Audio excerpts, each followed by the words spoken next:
Welcome back to another episode of Everything Aviation Podcast. We have a fantastic guest for you today. I appreciate that this podcast can be very pilot heavy, but we have a guy who's at the pinnacle of his career today. This is Ben Kennedy, former Circus and has done a tour of America with the Red Arrows. Ben, how are we? I'm very well, thank you. So Ben, I have to ask, where has your interest in aviation come from, or particularly the side of it where you wanted to be an engineer rather than flying in the RAF? So it all stems from a little boy. All boys and girls like to play with Lego. That's the thing you do. Being a father now, I like to still play with it, which is great.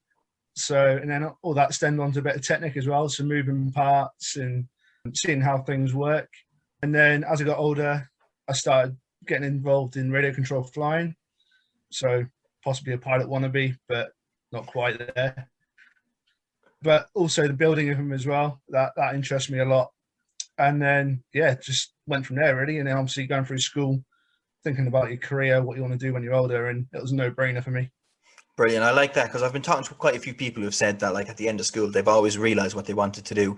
And I think even myself at the age of 18, been asked to make a decision that could basically carve a path in life for you. It's quite a big thing to do. And I didn't even know what I wanted for my dinner that evening, never mind what I wanted to do for the rest of my life. So it's great to hear someone who had decided at that point what they wanted to do. So Ben, how old were you when you applied for the RAF? So I left school at 16. And then I started the application pretty much straight away. It took roughly 18 months. So just after my 18th birthday, I was in the RAF.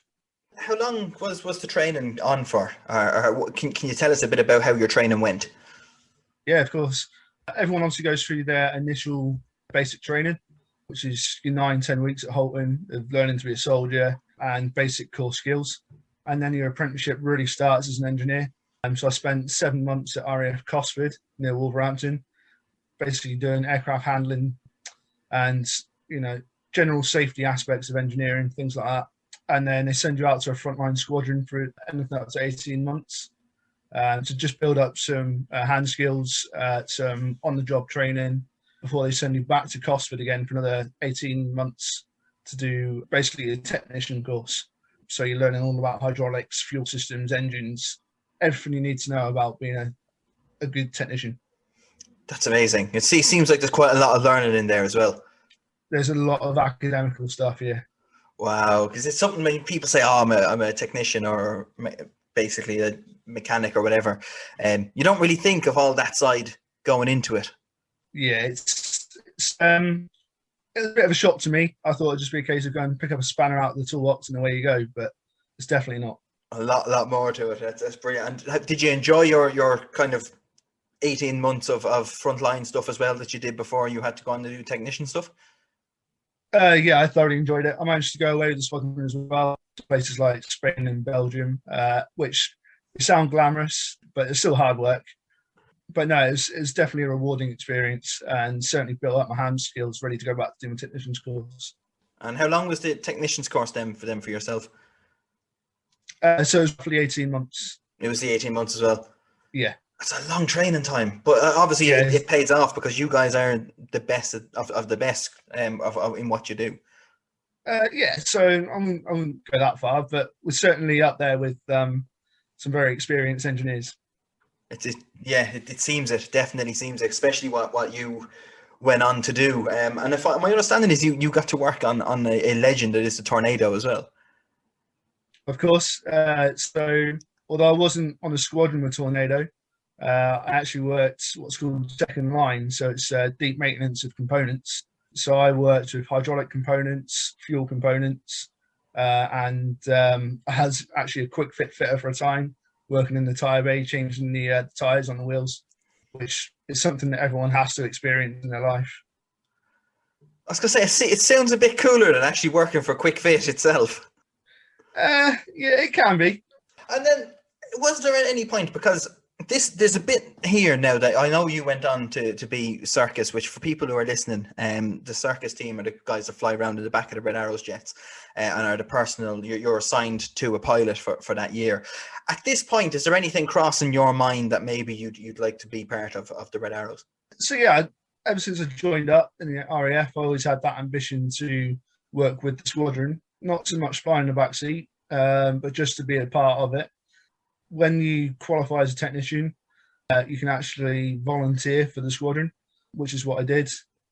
And then it's just a sit and wait to see if you get picked for the team. Okay. For me, it took roughly 6 years from graduating before I got selected. And is there any kind of selection process at all, or is it just volunteer yourself? It's purely just volunteering, and also you have to have a recommendation on your yearly assessment as well. They won't just pick up anyone; they will scout out the high end of the quality, just purely for what they do. Of course, and you can see it as well in the stuff that you guys are doing in documentaries and everything like that. You can see you're always something busy, but it's that fine eye to detail and everything that you kind of need when you're working in that kind of environment. Yeah, especially being in the face of the public all the time. Yeah, everything's scrutinized, I can imagine. And then, yeah, so when did you find out that you were going to get a blue suit? So November 2015, I got called into my boss's office, and he basically said, "Look, I've got a posting here for RAF Scampton with the Red Arrows. Do you fancy it?" Obviously, in my head, I was like, "Yes, I'm going." But in my heart, my family was going through a bit of a tough time with my wife's pregnancy, so I had to kind of put my family before my career at that stage. And I was like, "Look, now's not the time. I've got a lot of other things going on. Let's pump the brakes a little bit." So I turned it down simply for my family. And then following the year, so January 16, I got called into my boss's office again, and he goes, "Right, how's your wife? How's your kid?" And I was like, "Yeah, they're fine." And it's good because I've accepted the posting fee for the Red Arrows. You don't get offered this twice. Wow. So I was like, "Well, looks like I'm going then, doesn't it?" And he goes, "I'm already packing your bags." Amazing. How did you get a second offer if it doesn't happen? To be honest with you, I don't honestly know. I think when I turned it down, I think they just delayed it rather than postponed it. Oh, wow. Okay. Which is actually quite nice of them. They could have just turned around and said, "No, you're not going," simple as that. So that was quite nice. Brilliant. And how long was it from you being told your bags are being packed to you actually taking up a posting? So I got told in the January, and then we moved, got to think now, it was April. So 3 months I had. That was quite quick. Yeah, very quick. And was the excitement there from the very start, or did it build up as you got closer and closer to April? It's hard to tell. I mean, I was very excited to go, but I still had a job to do. So I still had to remain, professional to the team that I was working with. Of course. But at the same time, it's very hard not to gloat that you're moving to something a lot better. Amazing, absolutely amazing. So when you get to Scampton, it's your first day there. What's it like? Are you told that you're going to be assigned a pilot at that stage, or did you know you were going to be part of the circus team at that stage? So you don't actually find out until further on in your time on the Red Arrows. When I first got to the Red Arrows, they set you through a phase of training, and they also put you on what's called a second line aircraft.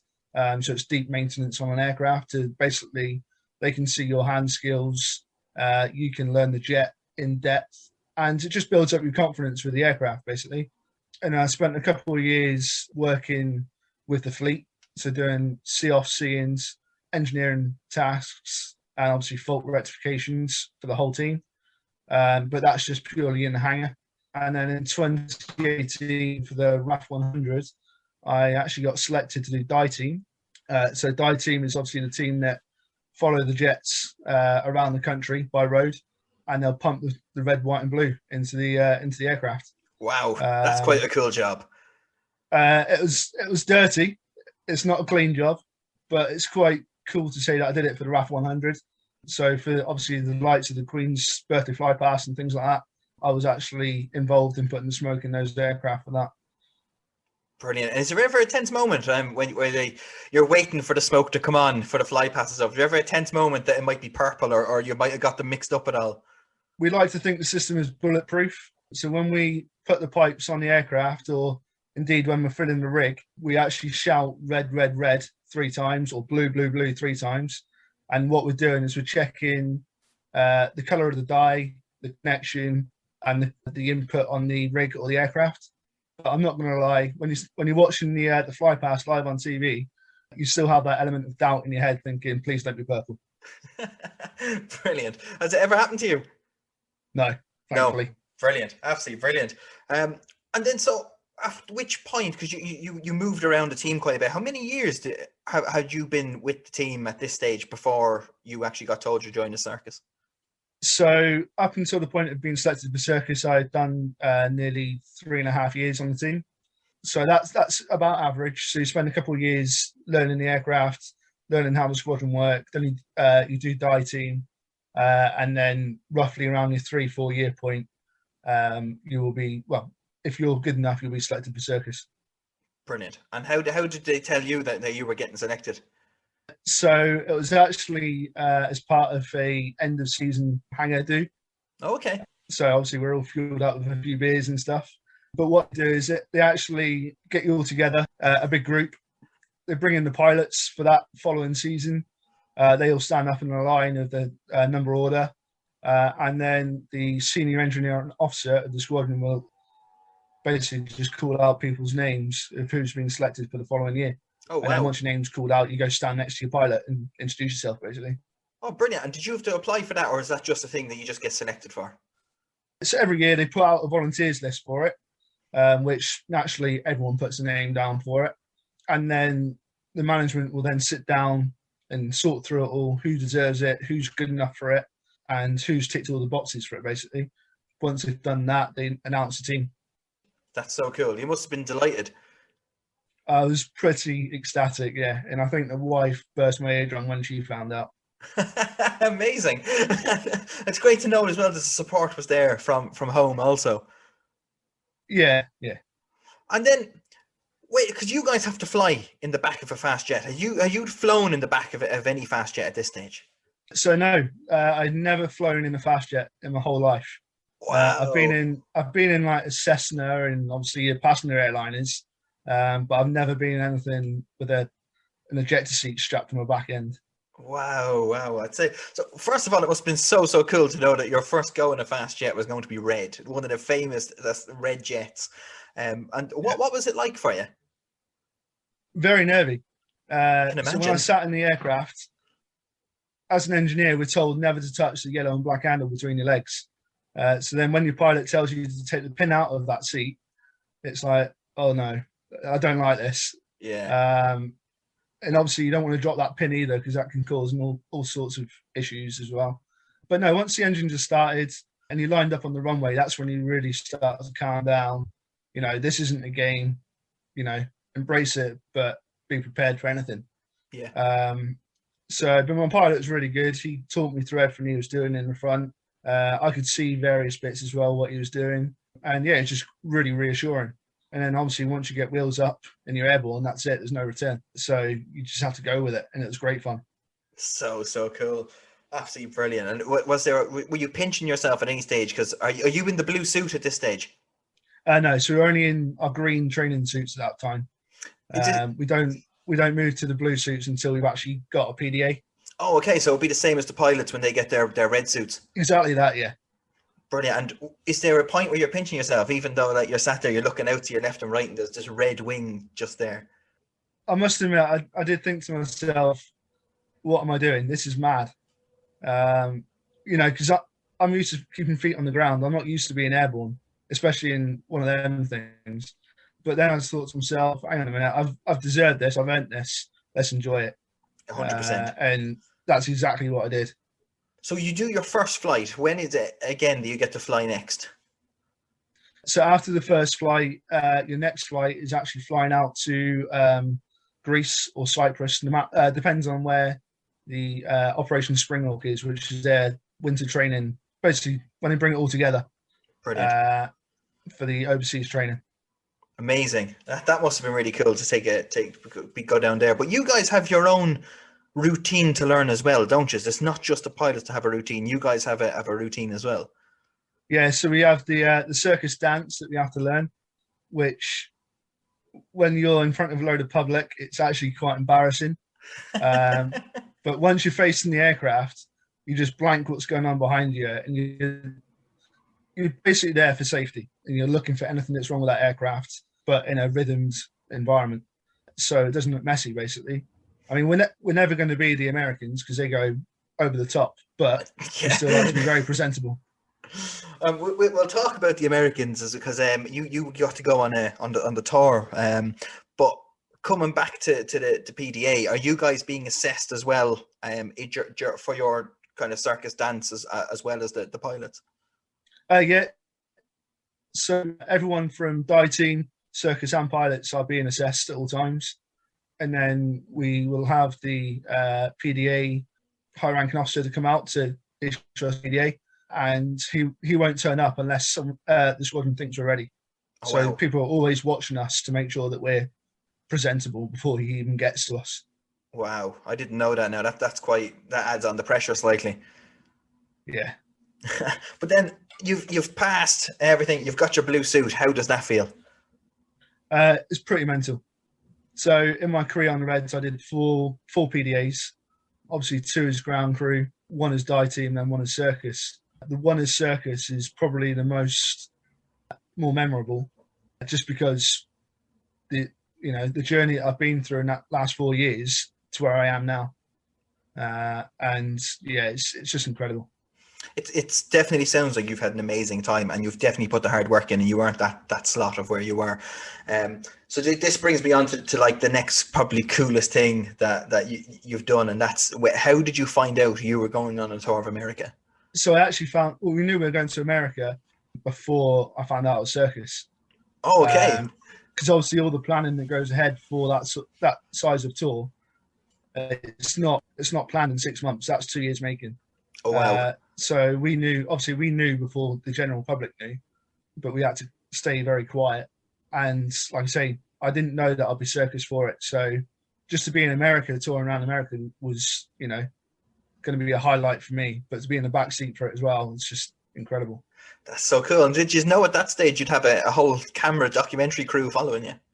We did have a slight inkling that we would have a documentary crew. For a tour that big, they're not going to let us go out there without being filmed. Wow! So even that was all in the public eye. Like you were saying, everything is in the public eye. Exactly that. Yeah. Within the military, we tend to call people by nicknames and things like that. So we have to be very careful what we're calling people around cameras. Brilliant. And what was it like then going out to America? Because I think you guys flew out in an A400 rather than in the back of the jet. So my journey to America was a civilian flight to Inverness, and then we got bussed across to RAF Lossiemouth so we could refuel the jets at Lossiemouth to send them on to Iceland. Once we had sent the jets off, I jumped on an A400M from Lossiemouth to Keflavik in Iceland with an overnight stop there. And then the following day, we serviced the aircraft, and they all went off to Greenland. And then I actually jumped onto a Voyager and went straight out to Halifax in Canada. And then we had a couple of days before we saw the jets next, because they obviously went to Greenland and Goose Bay in Canada, and then come to us 2 days later. Wow! So there was obviously other teams in Greenland and Goose Bay to help us, basically, just for logistics. And how was the overall trip for you? Like, what would be your best experience and stuff? So for the whole trip into America, or the journey out there? America. Well, it's America, Everyone wants to go to America at some point in their life. But when we got told some of the sites that we were going to see, so things like Niagara Falls, the Golden Gate Bridge, Lewis Arch, flying past the Hollywood sign, it's things that you can never even think of. And we did it. You got to do that from the back of the jet, didn't you? Exactly that, yeah. We had the best view. The pilots were in formation. They can't see nothing because they're focusing on the formation. So we're actually getting the best view out of it all. And I do recall, actually, one of my friends on Facebook, he said to me, did you go past the St. Louis Arch? And I was like, yeah. And he goes, you didn't have the balls to fly through it, though, did you? Yeah, that was pretty cool. Just a bit of joking around. Oh, of course, you need it, don't you? It's all part of the experience. Because what we saw, we seen it. I think it was Channel 5 that was following you. So we've seen the kind of documentary thing, and everything looked absolutely amazing. I know there was a part where the jets flew up the Hudson River with the Thunderbirds and F-35s and F-22 as well, which was quite cool. But we also saw like the challenges you guys were faced with, because there was one point where you got down to a location and it was quite hot, and all the jets had just decided the tires. It was quite a small or a short flight. And all the tires just decided to depressurize themselves. Yeah, so we were in the Rocky Mountains. So we took off from a Air Force Academy, flew into the Rocky Mountains, which was only about a 20-minute flight, give or take. And no one really anticipated what would happen, being that we're so quite high up elevation-wise.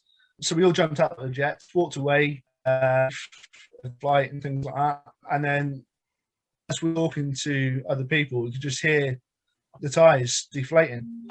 We're like, what on earth is going on here? And all it was is because the wheels are still hot from takeoff. They hadn't had a chance to cool down.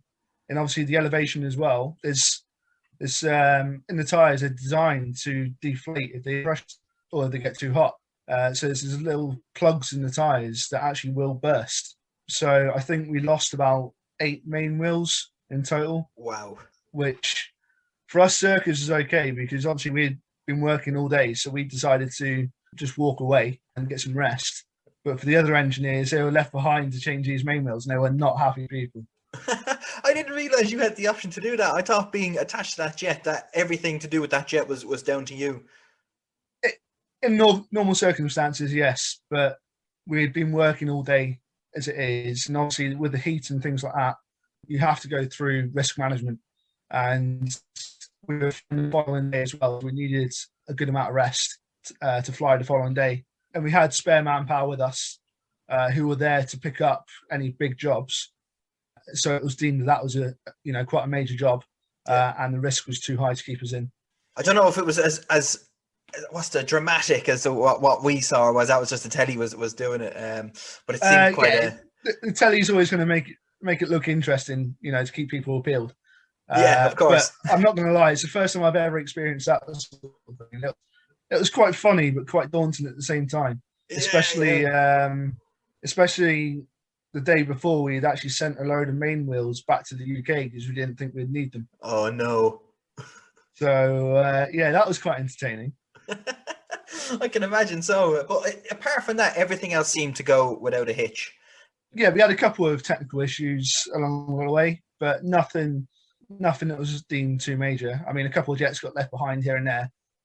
So one in Iceland, one in Chicago, but they caught up with us and actually completed the tour with us. So brilliant. We actually did the whole tour with 12 aircraft. And what was it like as well? Because you guys would have bumped into the American teams, the Blue Angels and the Thunderbirds at some stage. What was that like? It was really good to experience other display teams and how they do things. I'm going to say we are very simple compared to how they do things. We go in, we get the job done, we go away. Whereas they seem to send half the Air Force in to do their displays, which is quite weird. Yeah. But then that's the Americans. That's the way they do things, and it works. Everyone's got their own way of doing things that works. And was there a rivalry there at all? Was there we can do better than them at all, or was it just? So we did have a few jokes over some beers with the other teams. We're like, oh well, we can do this, we can do that, and they just basically try and shoot you down. But I think one of the comments we had was, "What do you call your aircraft again? What are they?" So that puts us on the back foot, thinking, "All right, fair enough. You've got well-known aircraft. We're flying around little trainers." But I still think the Red Arrows are the best in the world when it comes down to that kind of dynamic flying. They're pretty good at what they do. You got to experience kind of a first half of a practice display as well, didn't you? Yeah, so on our final flight, Goose Bay, and for any other circus members on other years, as a part of a thank you for that year, they'll get a first half display at Scampton. Obviously, because of how long they were away for and their training program when they got back, and obviously some leave as well, there was no time for us to have a first half display. Okay. So the pilots actually decided to do a little bit of playing into Goose Bay. Wow. So we had some formation flying on the transit to Goose Bay. So we did a few iconic maneuvers. And being in Circus 4 position, I'm on the right-hand side of every formation, so I can see all the other jets next to me. Wow. So the view is incredible. I've got some cracking pictures. But also with that flight as well, the Canadians wanted to give us a good send-off. So they had a couple of F-18 aircraft in the air conducting some quick reaction alert training. Wow. And they saw us up on the radar and said, look, do you mind if we come and intercept you? And like, come on, bring it on. We were flying along straight and level, and out of nowhere, 2 F-18s just come up onto our wingtips. Wow. And show us what they've got, should we say? And That's- that was probably one of the best highlights of the tour.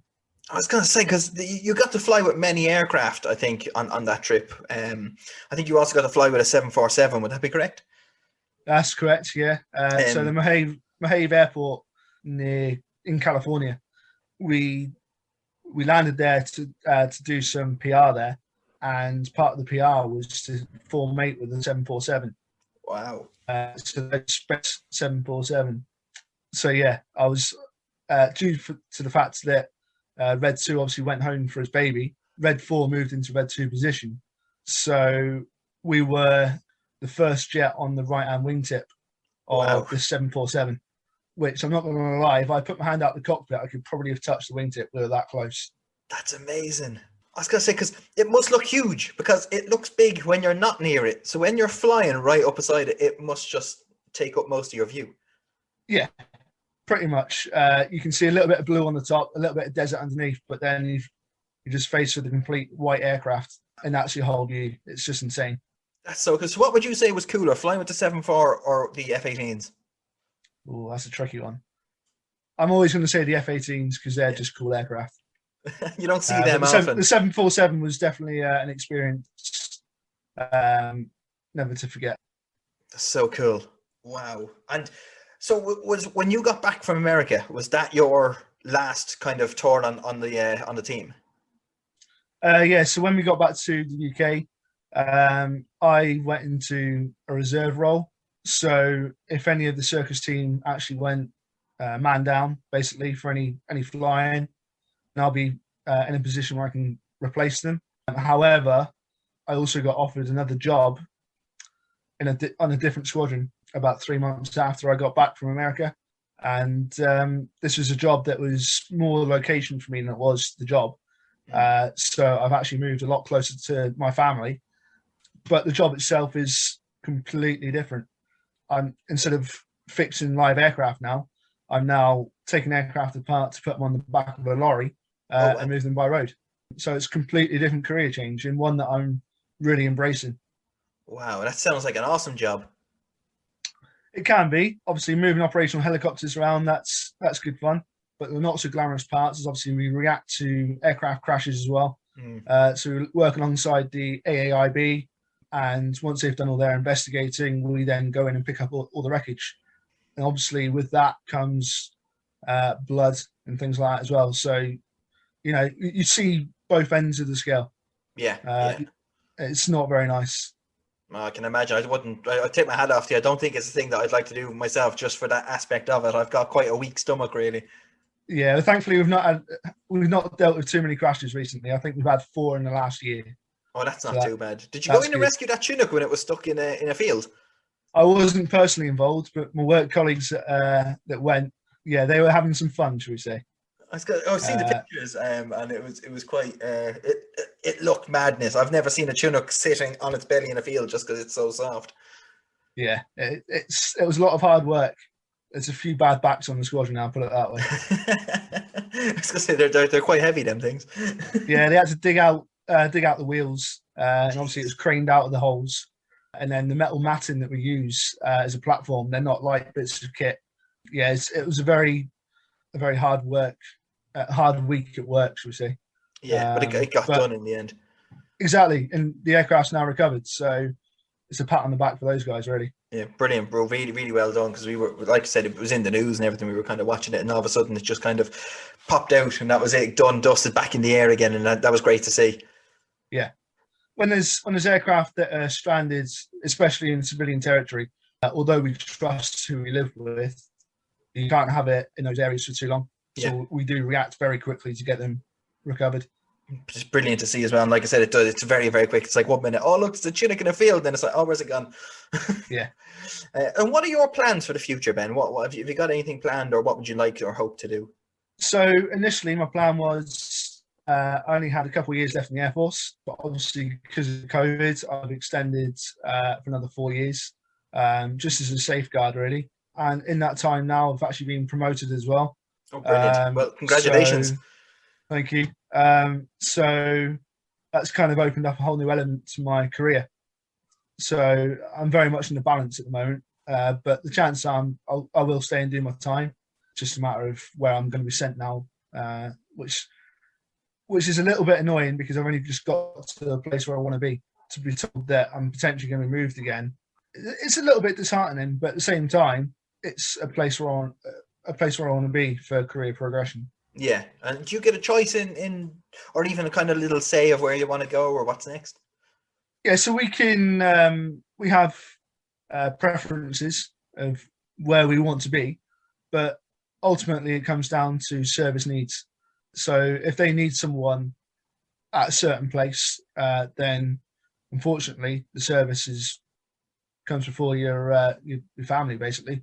So you go where you're needed. But they will try and accommodate certain requirements if you really have that need. Brilliant. And what advice would you give to anyone, say, any young person who's kind of looking at being an engineer in the Royal Air Force at the moment? So I'd certainly say do your best at school. If you want to be an engineer, especially in the Air Force, set your goal early. Because obviously the older you get, the more restricted you are. But yeah, set yourself a 10-year goal where you want to be, and just keep on that track. Don't be forced to divert or anything like that. Just try and keep focused. It is a long slog to get where I am now, but it's worth it. Every minute of it is worth it. And what has been in your whole career, what has been your all-time favorite thing to have done? So hands down, it's definitely America. That is a dream come true. I've done plenty of other things in my career. I can't name a lot of them because it's probably not operational safe or anything like that. But of course, we don't want to jeopardize security or anything like that. So. But no, certainly America was just the creme de la creme for me. That was brilliant. Amazing. Absolutely brilliant. That's so cool. Ben, it's been an absolute pleasure having you on today. Thank you so much. Thank you. And best of luck for the future. Thank you. You're very welcome. Thanks for talking to us.